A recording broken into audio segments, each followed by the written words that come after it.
Dr. Pat and I met several years ago. He became one of our team doctors.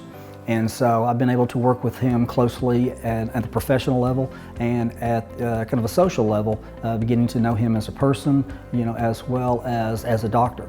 Mike first came to me for his knees when they started becoming more arthritic. But because of his young age, we did a lot of things to try to get him farther down the road before surgery was needed. Mike's bone had started to wear down to a point where he had become significantly bow-legged. But he put up with the pain for a number of years until we finally got to the point where we had to do something for him. So at that point, Mike's only option was to have knee replacements.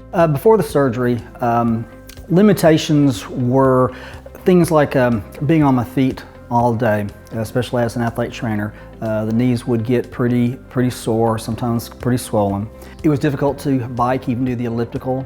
Had to give up running, going traveling, having to walk around different cities, especially like with New York. It got to be quite irritating, very debilitating, which made it very difficult to get around. After the surgery, that was no longer an issue. Mike was on a little bit of a time schedule because he only had a few months off in the summer, really couldn't be off work to have both knees replaced, and both knees were equally bad. So we knew we were going to have to do both of them. So with Mike, we replaced both knees at once, which allowed him to get back to work a little faster.